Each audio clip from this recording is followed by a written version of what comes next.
Hey guys, I am back with a new video today. In today's video, I'm gonna be giving you guys 7 pro tips that good players know or they should know and that you guys should know to make your journey in this game easier and way more fun and efficient.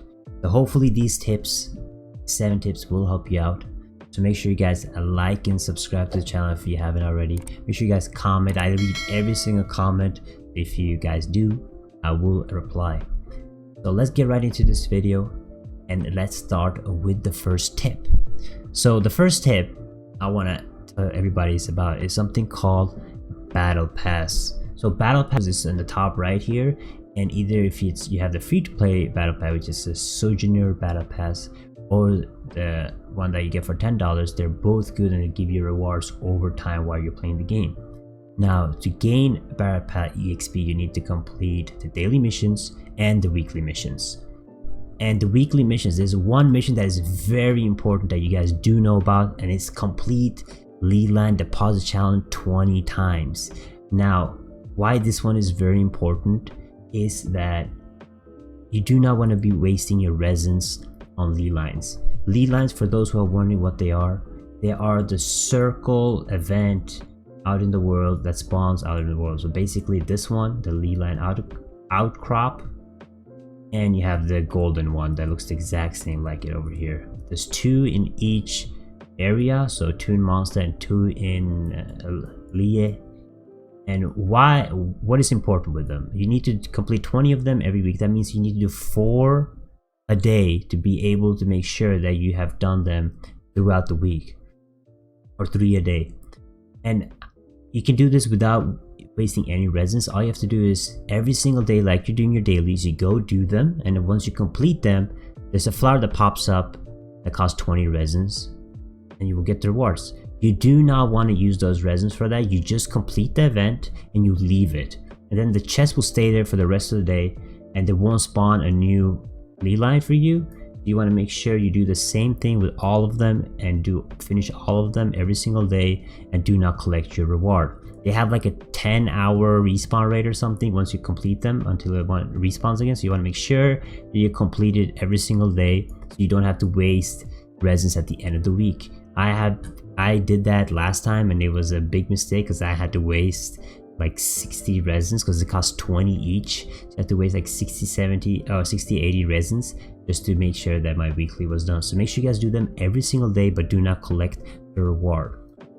Let's move on to the next tip. Since we are already talking about resins, let's talk about resins. So what I did not know when I started this game, but a lot of good players knew, was buying resins. So once you click on the plus next to the resins, you guys get a chance to replenish your resins for Primo Gems. Now, the Primo Gem costs keep increasing every time you do it. You can do 6 times a day, but very important for free-to-play players even, or people that are spending money, buy the first replenish every single day. Buy the 50 Primo Gem one. You get 160 Primo Gems every day from the game from just logging in. So you guys should be buying this. This will give you over time, every day will give you 300 EXP, but that will over time, if you guys have been doing it every single day, you guys might have gained an extra level on everybody else just by spending 50 Primo Gems every day. And the longer you guys do it, if you guys keep going with this for several weeks, you guys will obtain way more EXP and eventually EXP than everybody else. So make sure you guys replenish it at least once a day. If you guys want to, you guys can do 2 a day, but it gets really expensive after that because you do get 160 for free. So you can do the next replenish is 100. As you guys can see, I've done mine already and it costs 100 for the next one. So 150 for 2 replenishes, that will give you 600 EXP. Or you can just do 1 every single day, and that is really useful going forward, and especially when we start getting a new update and patch, you guys want to make sure that you replenish your resins every single day. Now on to the next one, and we're gonna keep it with resins for now. So resins are very important because they give you the chance to gain your materials.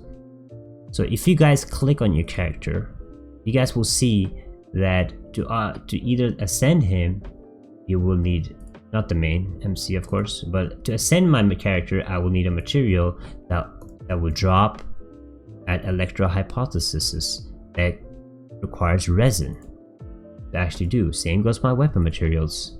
To get weapon materials, I have to run domains that drop these materials that cost resin. Same goes for my talents. I need books to get my resins. Now, this is very important that you guys do, is that let's see, I need books. I need Guide of Resistance. I see what day they're available on, Tuesday and Friday. That's none of today's day is this day, so I cannot get it. But let's say today was Tuesday, right? And I'm level 35 adventure rank, and I realize I need this book to make sure I level up my talent, right? So what I would do is I would maybe go to the domain that drops books over here, and I will see, the next domain, the next tier domain unlocks level 36. I am level 35. Today is Tuesday. I don't think it's smart doing this, because I will first of all waste resins on less rewards when I could just wait till Friday and get way more rewards. Because at the next adventure rank 636, which is 1 level for me, I can gain way more books for my class than by running it now. So instead, I will see what else do I need that I can use resins on. So go to my characters again. I will look at, for example, let's say weapons for Barbara, right? I need to get this material, which is unlocks on Monday and Thursday. So I will click on this. Let's say it's Thursday today, so I will click on this and go to the map again, and I will click on this, and here I will see that the next domain opens at level 40. That's a wow, that's 5 levels. So here I can run this resin if this domain if I want to, because there's not a big difference in the rewards I get. It's going to be a long time until I reach level 40, so you can spend your resins on this, and then you will have your materials ready for if you're going to ascend when you level up, or just gain materials that you need. So don't, make sure you guys check before you do it. Check if your level is close to the next tier of loot that you can get, and then be patient and wait, and don't waste your resins on something that is not really efficient for you. Let's move on to, what is it, tip number 5 now? 4 now. Tip number 4. Now, around in the world, there's chests everywhere. And with the chest, it's very important that you guys mark your map when you guys complete it. So let's say I am doing Storm Terror Lair, right? I have gone through the whole Storm Terror Lair. I made sure there's no more chests in there. So what I do is I put a marker here and I place it down. That way I know that I have checked this area of Storm Terror Lair. There's no more chest, and I can move to the next area. So I will move, for example, to Bright Crown Canyon. Now, Bright Crown Canyon, let's remove this. Bright Crown Canyon, I realized that I am a little unsure if I got all the chests. So what I would do is I would put a different type of marker here and confirm. And then once I have done this on all areas, then I can go back and double check on places I was unsure about, like Bright Crown Canyon, and I can go back and see if I actually gathered all the chests. I did all the challenges. If it's some time trial, or there's some Sealies, or there's some chests, I can go back and check if I actually did them later. Because if you don't mark your areas, you can get kind of confused if you have been here or not. You're kind of unsure, but if you mark them, it's way easier to see it. Make sure you guys use a marker that you know means that you have actually been there or not. And since we're on topic of chests, let's talk about essential materials. So all classes need essential materials. Let's go to the characters. Let's look at, for example, Razor, right? Razor needs masks to ascend. And as you guys can see, I don't have any masks, so I need masks. What is the best way to gather masks? You guys will probably say you guys want to go here. You guys will click on bosses. You'll find out what drops these masks.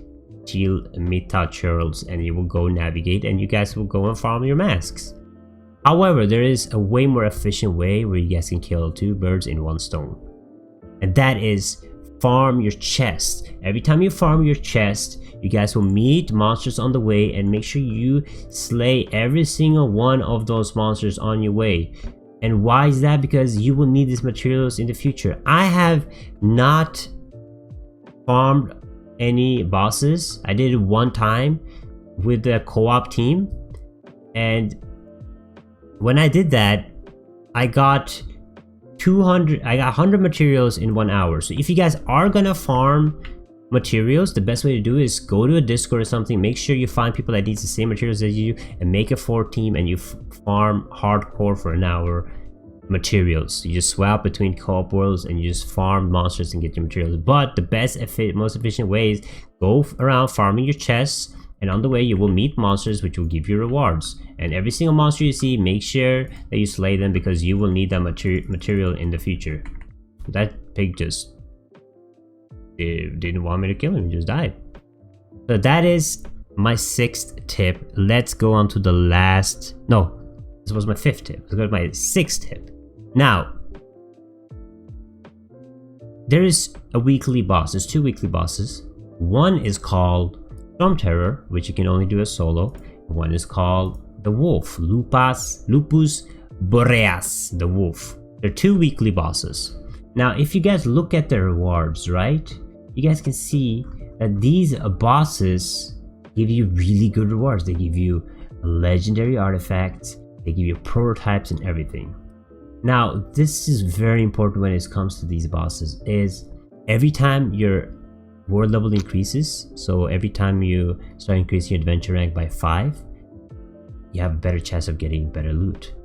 So they are weekly bosses, so you want to make sure that you do them on Sunday. Let me guys give you an example. Let's say I am level 33 right now, and it's Wednesday, right? I know that I can hit level 35 by Sunday before they reset. So instead of doing them on Wednesday, I'm gonna wait till Saturday, Sunday. When I hit 35, if it's Friday, Saturday, or Sunday, I'll wait till I hit 35, that way my world level increases, the chance of better loot increases, and then I will do my weekly bosses to get a better chance of getting better loot. I'll be patient, I will wait throughout the week and then do them. Some people just wait till Monday and then they do them, try to get cool rewards, but you guys are missing out. You guys can gain a world level by that week. Now, if I hit 35 on Saturday, I know I can't hit 40 by Sunday, so then it's okay to do these bosses because I know I can't increase my world level. So you guys want to make sure that your world load is as high as possible during that week before you do these weekly bosses, so you don't miss out on any rewards. Nobody wants that. Nobody wants to miss out on rewards. So that is my 7 tips. If any of them helped you out, you learned something new, make sure you guys drop a like and a subscribe. It helps me out a lot. It's completely free. You guys comment. I will be back with more guides to help you guys with this game. I hope you guys enjoyed, and I will see you guys in the next video. Bye bye. If you're still watching, here's a bonus tip on artifacts. Is about artifacts. Now, artifacts is super important for your characters. You want to focus, you want to make sure you get the right set bonus and the right stats. So a simple thing, a simple tip to remember about artifact is the flower artifact will always have the main stat of HP. On the right there, you can see that. The feather will always have main stat of attack. The last 3, the hourglass, trophy, and the crown, will have different stats. Like you guys see my berserker timepiece here has attack stat. But other than that, I can find another berserker piece and it has defense stat. And I find another berserker piece, it also has defense stat. Now the set can be good, but you don't want to waste, like for my DPS especially, I want to make sure that it has main stat of attack or physical damage or attack percentage, so that I can have the best piece possible, because these are very expensive to level. So you want to make sure that you level them correctly. Like, let me give you guys an example, right? Let's go to my crown. I have a piece that gives me a lot of attack, but then I have a gladiator piece that I really want to set, but this piece have defense of 7.9%. Not really worth leveling up. What I'm gonna do, just to use the piece, the set bonus, I'm just gonna keep it at level 2 or level 4, and I'm just gonna keep it there. And then after I get like an attack piece, then I'm gonna level it up or feed it to the other one and make sure that I get the best out of my stats.